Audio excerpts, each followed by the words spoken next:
Hello, welcome to the Land of Kekiak. My name is Laurel. Today is a homeschool question and answer video. Okay, so I asked you guys for your questions and I gathered them from around, and here's my responses.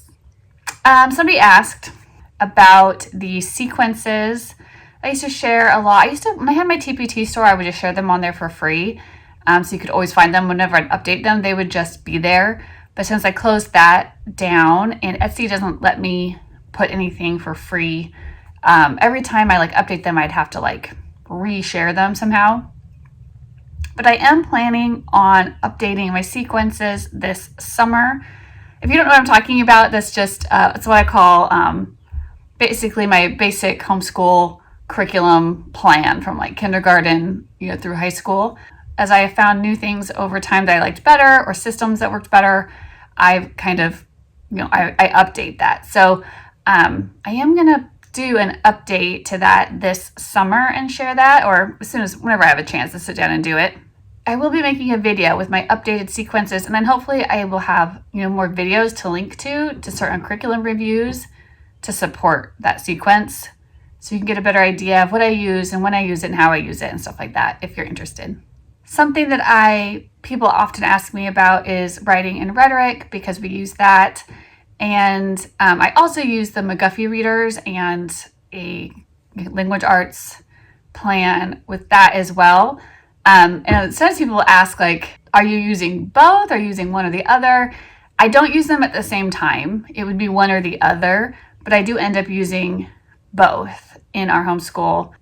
We school year round, so I just have a lot of time to work with. So, and I can do things, sometimes I do things faster than, I would do the writing and rhetoric, a book from them faster than they necessarily would, their suggested schedule. Yeah, I do use them both. And I love my McGuffey's language arts program and my writing and rhetoric, but it'd be too much to do them both at the same time. So we don't do them at the same time. I was asked about to talk a little bit more about how we do history and science. So I'll back up a little bit. So I would say, when I started my channel, I was always saying, the Robinson curriculum is the core of our homeschool, which I still I still feel that way. But I was saying this the other day that when I actually look at what our homeschool day looks like, and I see all these other materials that I have supplemented, added in, and I really don't stick to their methodology very strictly. I could not in good conscience say that I use the Robinson curriculum. I'm not a strictly Robinson curriculum homeschool, right? That is, it's advertised as a self-contained, all-in-one curriculum. I think the only thing you would need to buy maybe is they Saxon math books, but they have all the Ray's arithmetic math books that you could use included. When I first came across it, I was a very overwhelmed homeschool mom. I was new to it. I had done a year of Rebecca and really not liked the way that year went. And I had a little toddler at home at the time too. And I have three boys. Just I had one that had a speech issue, and we were going to speech, and so I couldn't even we couldn't even talk to him till he was 3 or 4. We couldn't understand him. When I came across RC, and it was this is an all-in-one thing, and everything is just instantly accessible. Especially if you get the online version, you can just download stuff and just print it off and go. That just sounded, and it says it's supposed to be a self-teaching curriculum, the kids are mostly doing their work independently. And I was that's what I really need, because I felt stretched really thin at the time. I will say that over time, partly it was my state requirements that I just felt it was easier to add in a separate science and history curriculum, because those were required subjects. And, the kids I have found, my oldest just really, needed more hands-on. Even as he got older, when I thought he should be independent, he wasn't. So that just wasn't happening. So I have just morphed and changed a lot since I began, but I still stand by that it was a really good starting point for me. it's basically a digital library. I just recently watched a video. Sorry, I always go on rabbit trails when I tell stories. I just recently watched this video, and it was this lady whose channel I just recently came across, and she was giving her, she was talking about all the language arts curriculums they'd used. And then she said there's only one that she would never use, and it turned out to be the Robinson curriculum. And I was like shocked, because I don't think of that as RC as a language arts curriculum per se. The guidelines are just so lax, right? And I was like, yeah, it's really, RC is really, it's like you can stick to their methodology, which you may or may not feel comfortable with your state requirements. I always felt free to supplement. I always did.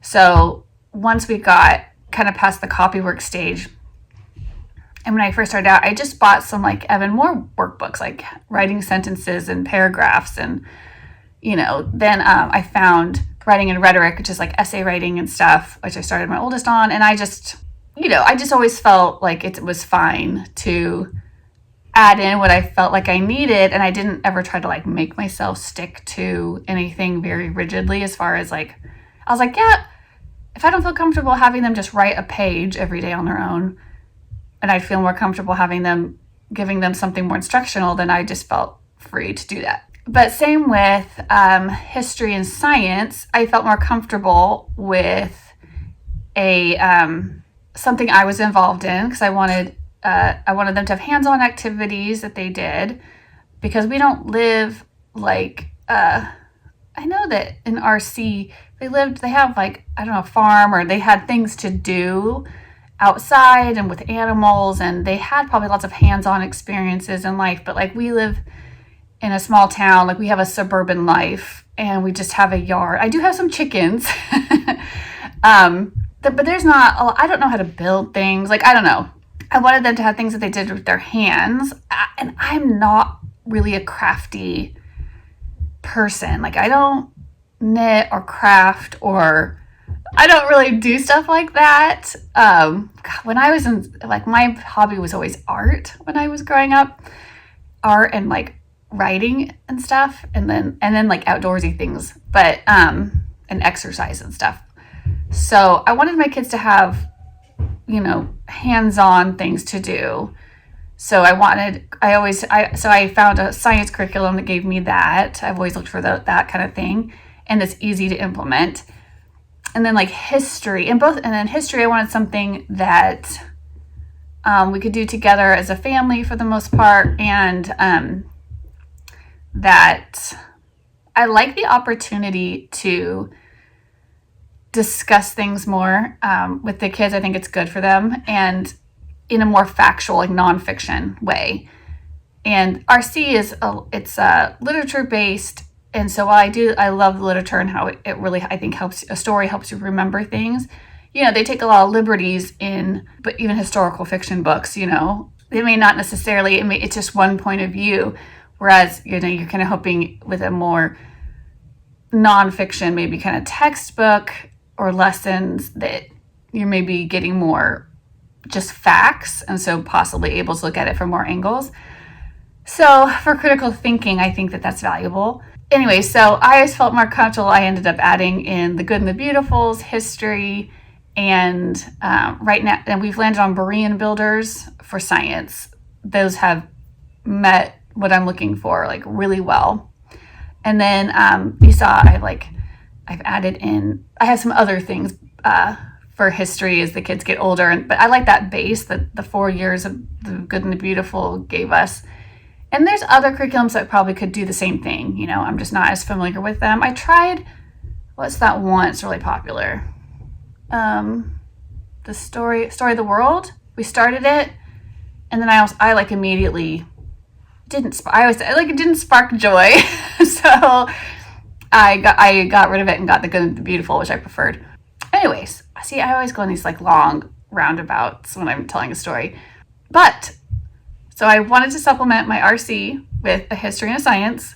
Math has been a whole other story, right? I've got a whole other math curriculum I ended up on, but I'll talk about that more later when I do my curriculum reviews at the end of this year. I just think it's a lot to do. There was a time, if you saw my everything notebooks, I mean, you can do this. It worked for us for a while. We did all the subjects. I was doing history and science and reading and writing and math, every day.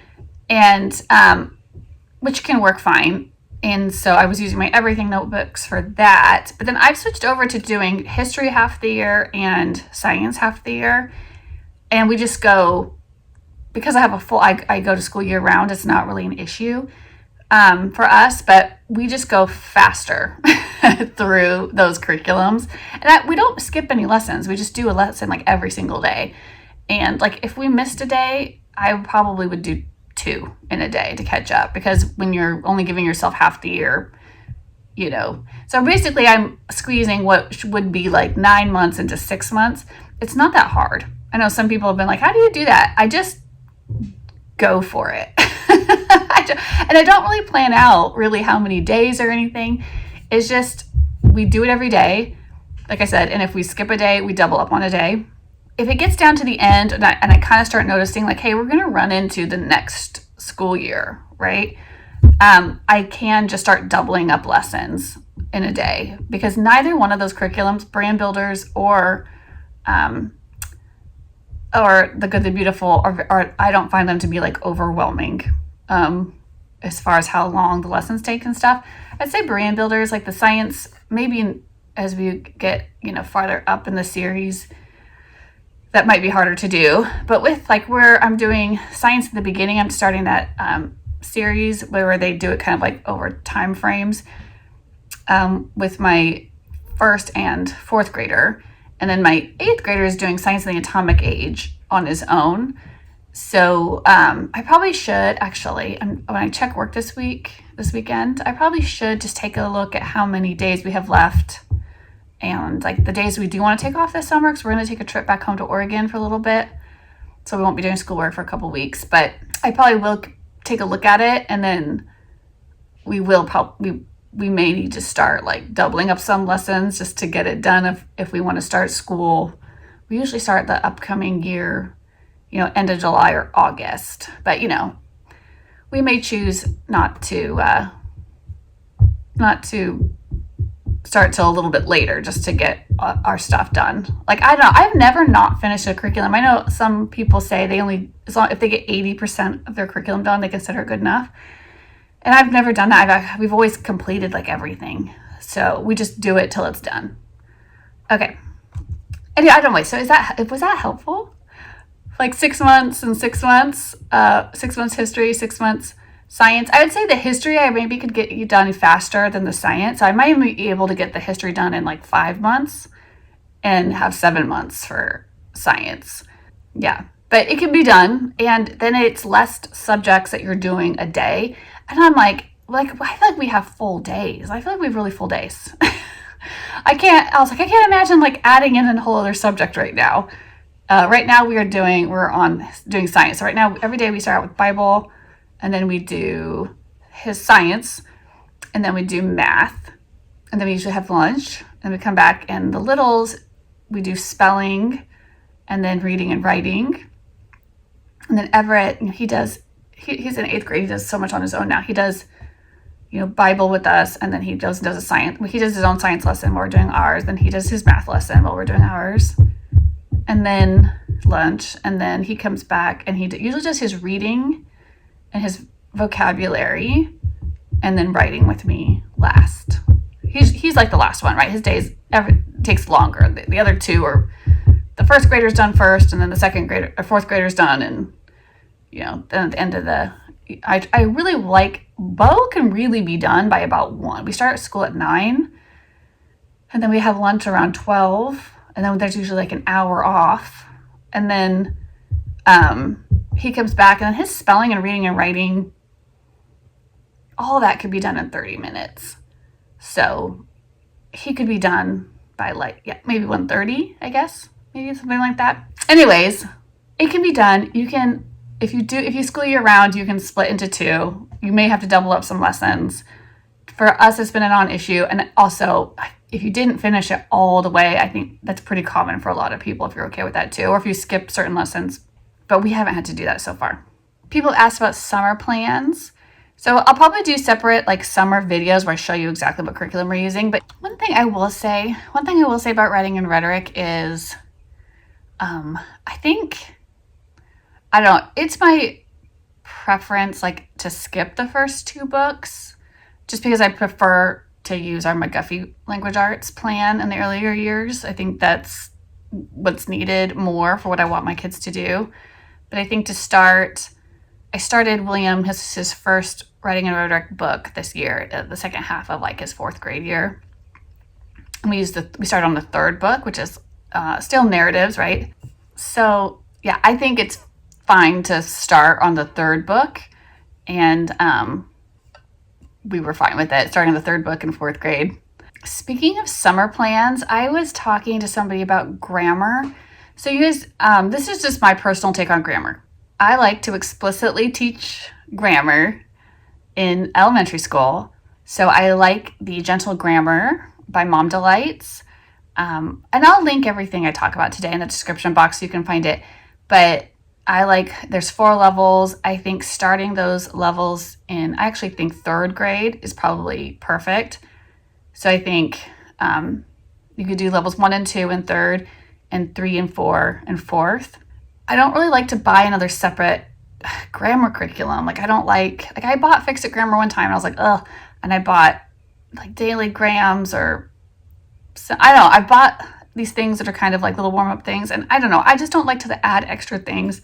I would rather just, we've spent 2 whole school years teaching grammar, and you're kind of teaching it before that too, because you're teaching them how to read it in your books, and my kids are anyway. We're doing copy work and it's being talked about to a certain point. You teaching them about, proper nouns and adjectives. Like you teach them those simple things and the punctuation and what's a sentence, what makes up a sentence, and just kind of simple things. So I'd say like the first, really 4 grades, they're getting grammar from me. And then after that, I really like to just start, maybe it's more incidental that I feel is more effective, or just doable for us after that, which just means that I'm letting them, when they're writing, I will correct their grammar, and then I usually will require rewrites with the corrections, and I just point out like, oh, you actually need a comma here, things that they've seen before, but it just takes a lot of practice for that stuff to stick. Speaking of grammar, I bought Editor-in-Chief. I've got to teach I'm teaching writing again this year, essay writing, and I think we're going to do a research paper in co-op this year. And I actually bought this for myself to do over the summer. It's like a workbook, it's supposed to be for students to do, but I'm going to do it this summer just to refresh myself on grammar. And it is like finding grammar mistakes within texts, which is what, as teacher, that's what I would be doing, right? So I'm going to practice this. Says Editor-in-Chief, Grammar Disasters and Punctuation Faux Pas, level 3. And there's 3 levels. I think I also bought level 2, but I think I'm just going to do this one because this one looked maybe too easy.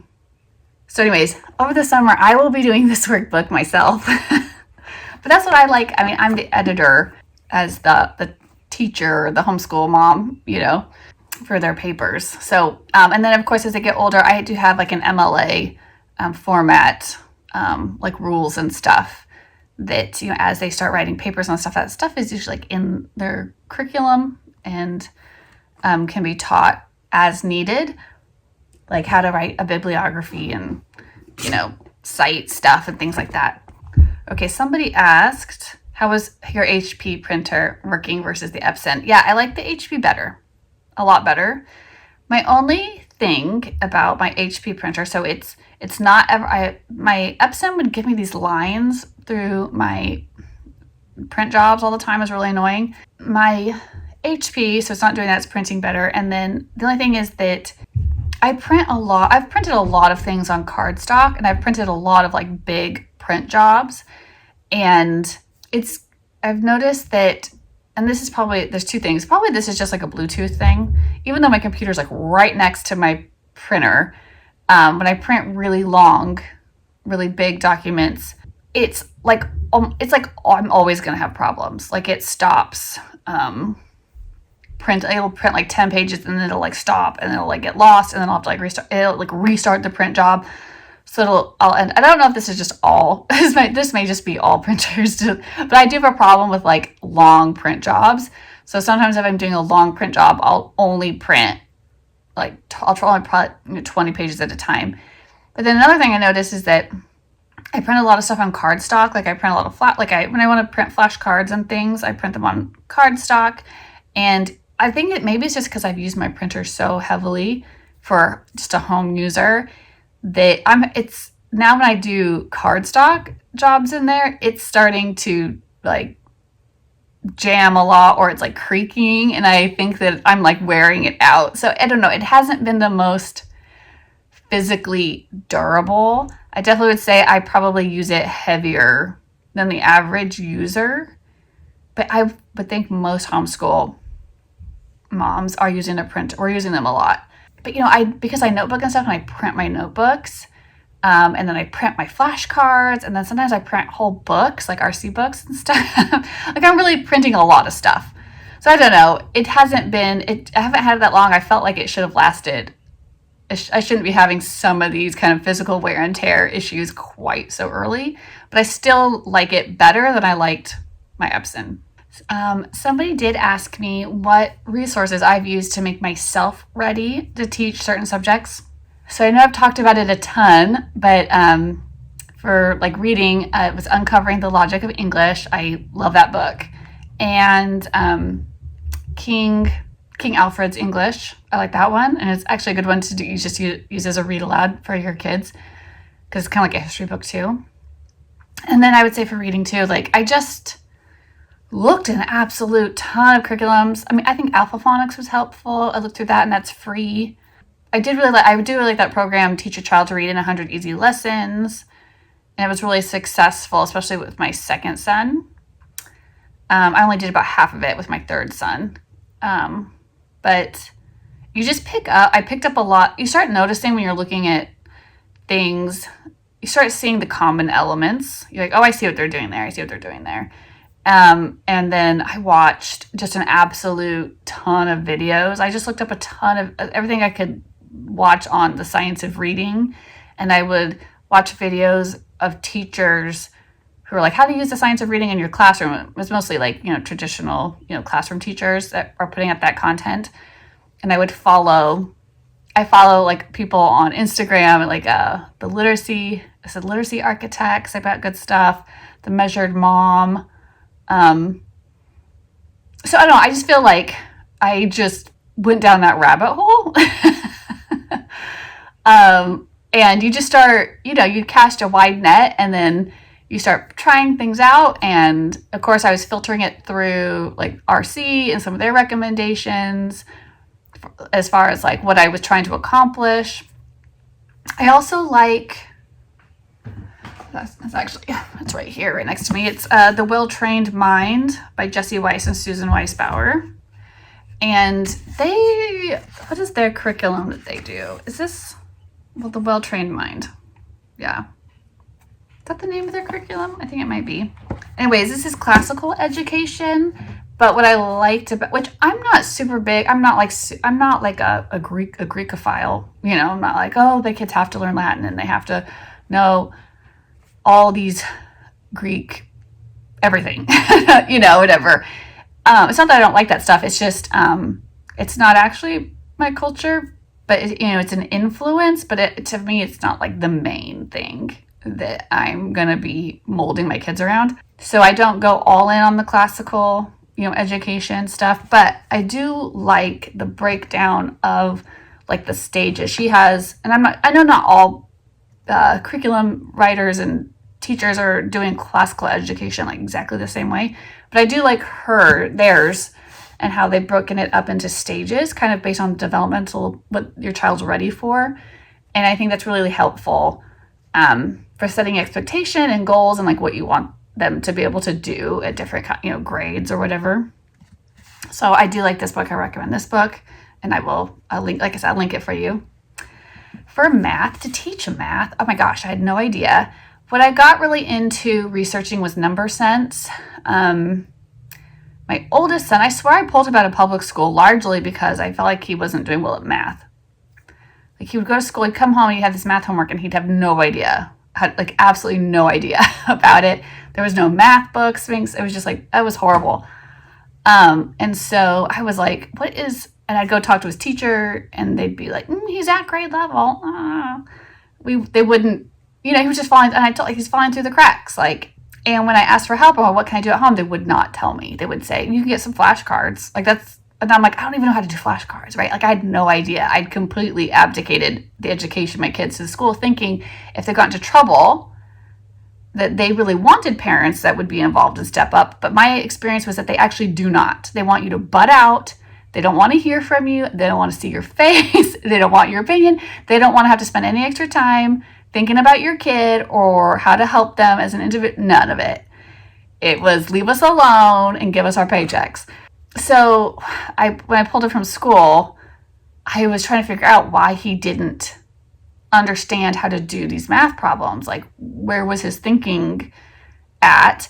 And my conclusion was that he had like zero number sense at all, hardly. So I got really into looking into that, and that's kind of how I wanted to make sure that was a stronger foundation with my younger two. There was really not a whole lot I could do. We did Right Start Math. We did that for a little while because I thought that would help build number sense, which it probably does, but it's just really hard when the kids are like, well advanced into school and don't have they haven't built that mathematical mind. It's really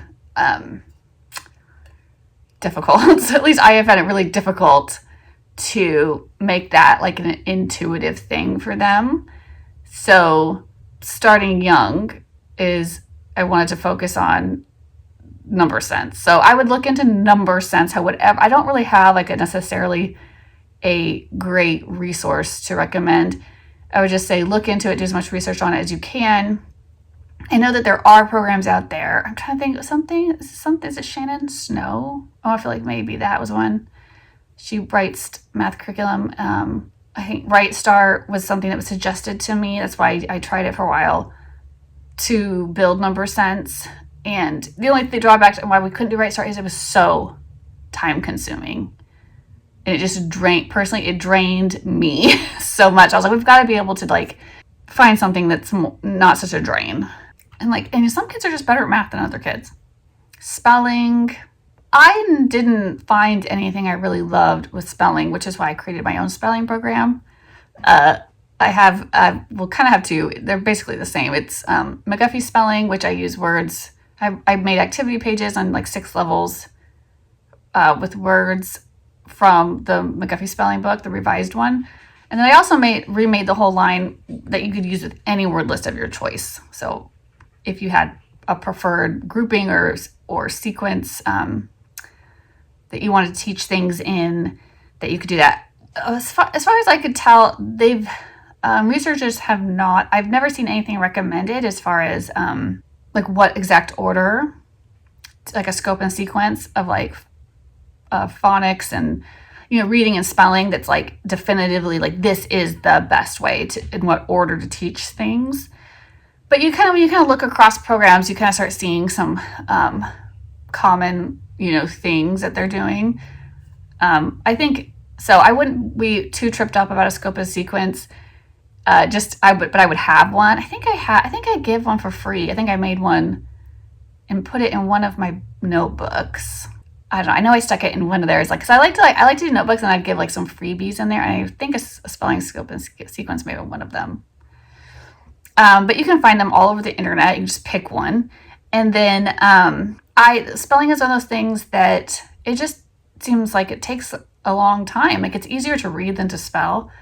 And so I've talked about this before, but like I don't tie their reading and their spelling to each other very tightly. I mean, I kind of do a little bit. I'll definitely, when there's like reading words, I'll like ask them if they know to spell it. But as far as what are our spelling words, our spelling lists, I have like a separate list.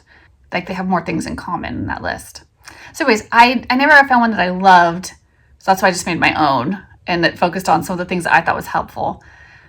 And I feel free to like feel free to, even with my own workbooks, I still modify things on a daily with, just what seems like they need to focus more on and what they don't.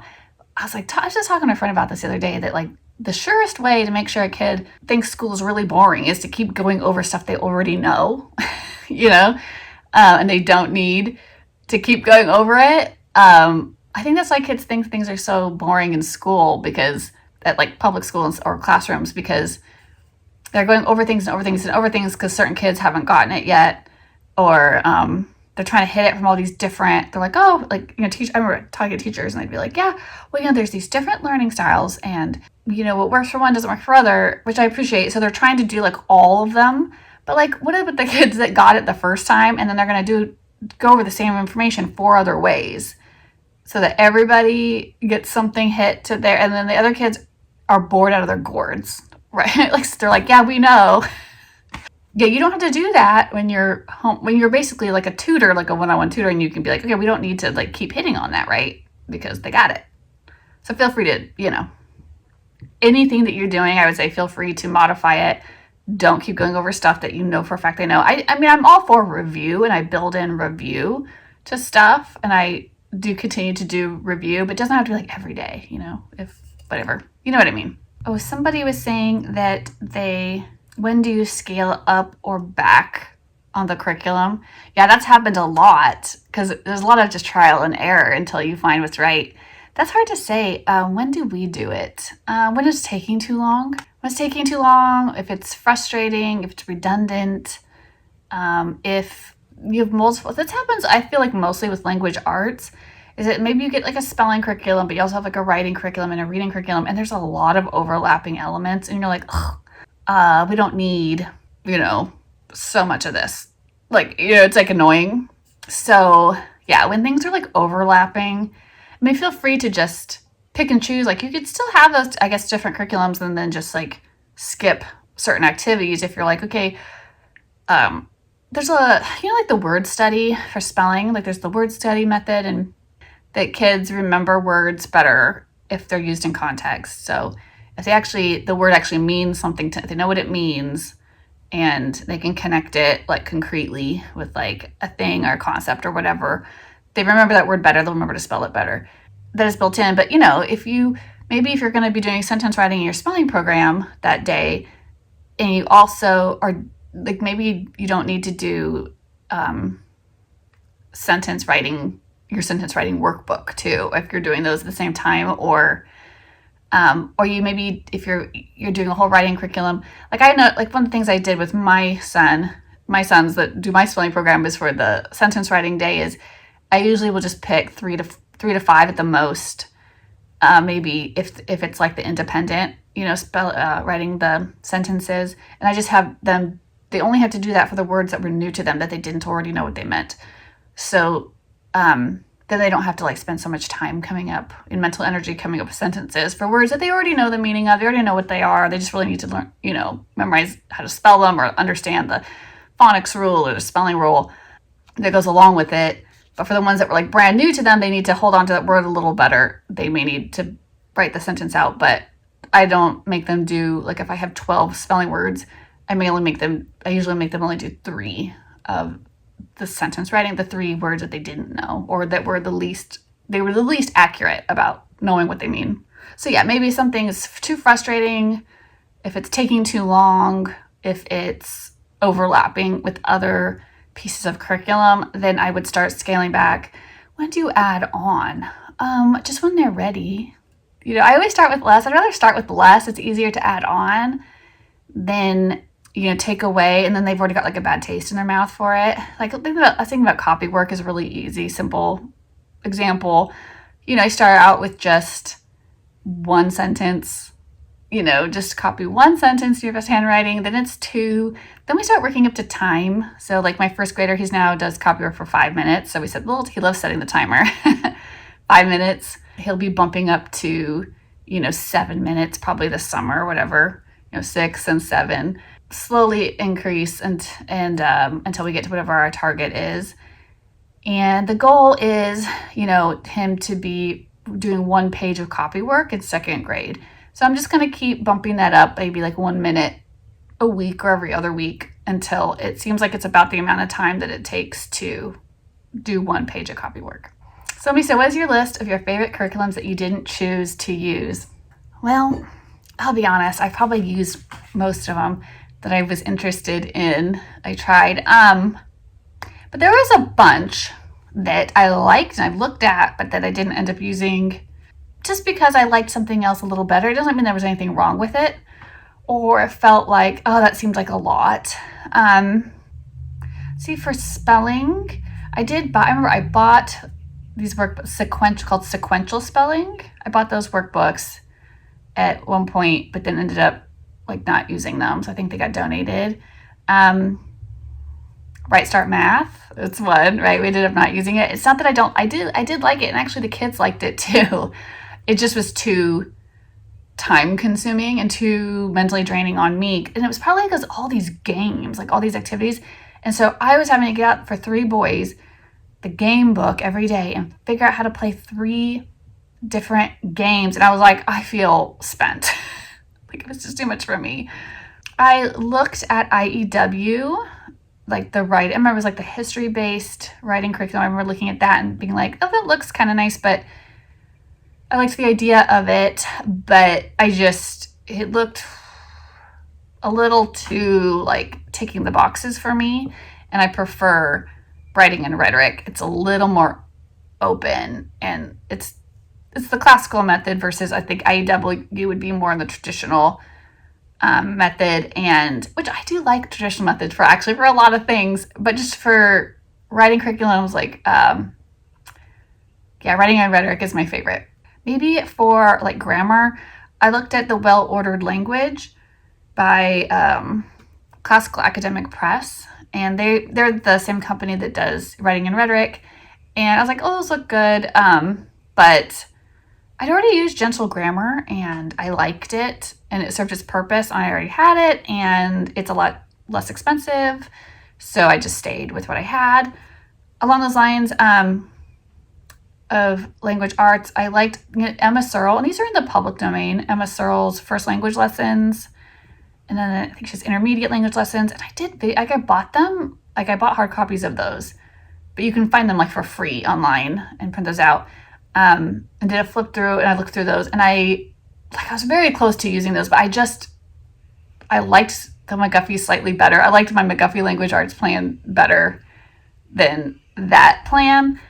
And the McGuffies go longer, right? Than Emma Searle's was like, it doesn't get up into the higher levels. There's also newer versions of those, like kind of like updated versions of those. I think you probably find them in Christian books. I think I saw them there. But I thought that looks good, and probably if I wasn't doing, if I hadn't found the McGuffies and loved them so much, I could have seen myself using those, especially for like elementary school, and maybe like, getting in maybe 6th grade, maybe through 6th. For history, so I liked Mystery of History. Looked interesting to me. That looked like a fun one, but I was happy with the Good and the Beautiful. So I was like, it didn't look good enough to make me switch, all about reading. As far as if I was going to do like a reading curriculum, that looked really interesting, but it looked like it was just too much. It looked overwhelming to me.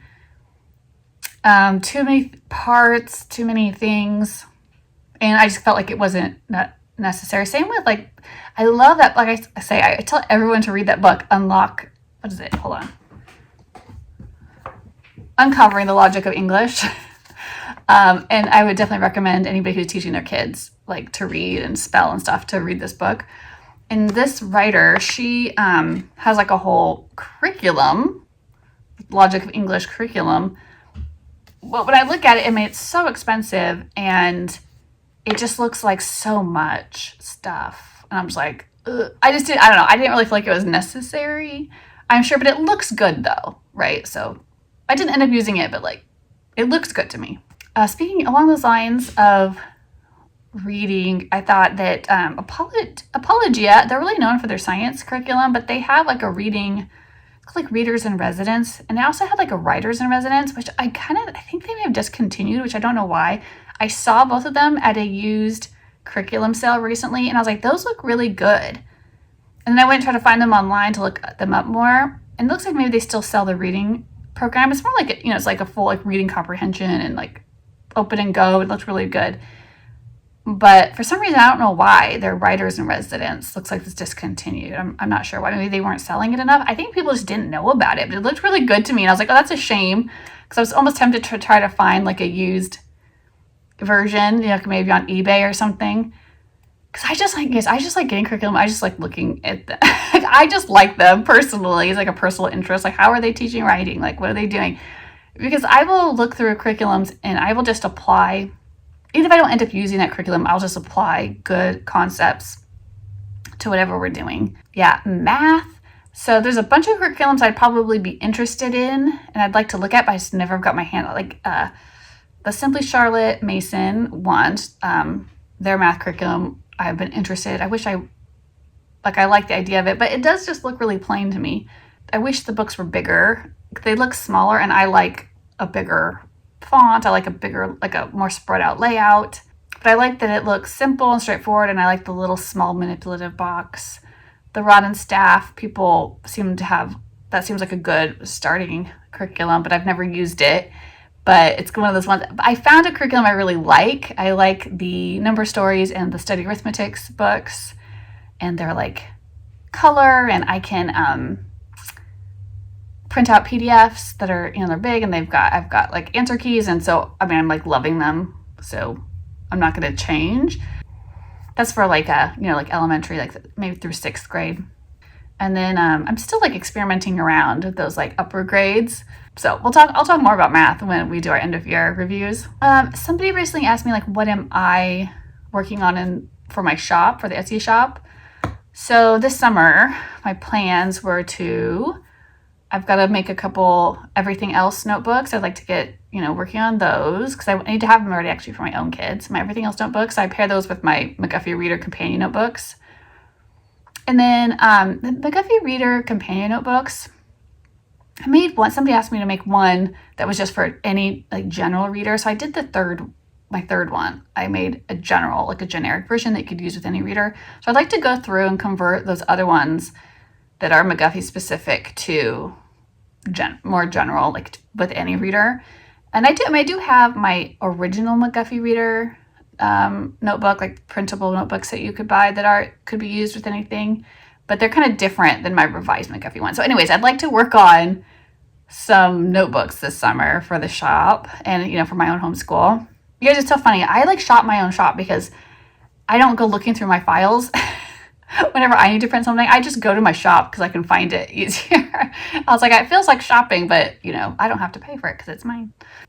There's a really good video. Just thinking of summer, I will link. Lydia sent a really good, like, ideas for summer plans. It's not so much necessarily for homeschool, but just like she's got kids. I think she does homeschool her kids.